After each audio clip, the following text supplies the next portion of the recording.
طه. كنت طالبا بكلية الدراسات الإسلامية بالأزهر الشريف، وتعلمت فيها كيف يكون البر بأمك، لكنك اقترفت شيئا إدا، جرم عظيم اهتزت له السماوات السبع والأراضين، فقتلت نفسا بغير حق، ألا وهي أمك الحافظة لكتاب الله، المحفظة للقرآن، البالغة من العمر 55 عاما. قتلت من حملتك في بطنها وهنا على وهن، فحملتها أنت بعد أن قتلتها إلى حفرة، أرضعتك من ثديها متمنية لك الحياة لكي يشتد عودك وتكون سندا لها عند هرمها، فكان جزاؤها منك الغدر والخيانة، وأطبقت بكلتا يديك على عنقها قرابة 10 دقائق قاصدا إزهاق روحها، ولم ترحم توسلاتها إليك وهي تتصايح بصوت خفي: سيبني يا طه وأنا هعمل لك اللي انت عايزه. فصار قلبك كالحجارة أو أشد قسوة. أطعمتك بيدها وأنت طفل صغير، وعلمتك الحب،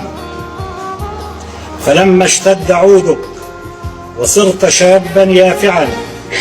تمنيت أنت لها الموت، فقابلت برها وخوفها عليك ونصحها لك في اختيار شريكة حياتك الزوجية بكل جحود ونكران، فوسوس لك شيطانك أن الخلاص من فاطمة أمك بإزهاق روحها هو الطريق الوحيد لزواجك بفتاة من فتيات الليل، بل كنت أشد من شيطانك حيلة ودهاء. فبعد قتلك لوالدتك أرسلت من هاتفها عدة رسائل لأشقائك البنين والبنات، وكأنها هي المرسلة، منبئا إياهم بأنها ستمكث بعضا من الوقت لدى شقيقتها فلا تبحثوا عني، ثم أخفيت ذلك الجوال بشقة أحد أصدقائك لدرء التهمة عنك، ظنا منك أن عدالة الأرض قد تغيب، متناسيا أن عدالة السماء لا تغيب،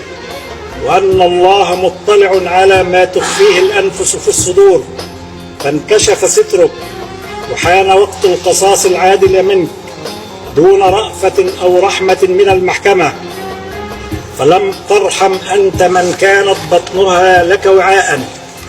وثديها لك سقاء، وحجرها لك فرشا وغطاء،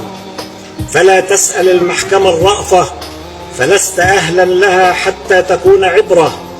لكل من تسول له نفسه قتل أمه أو أبيه.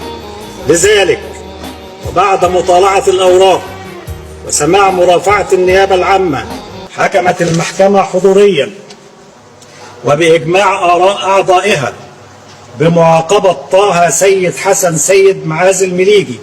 بالإعدام شنقا عما أسند إليه، وألزمته بالمصاريف الجنائية.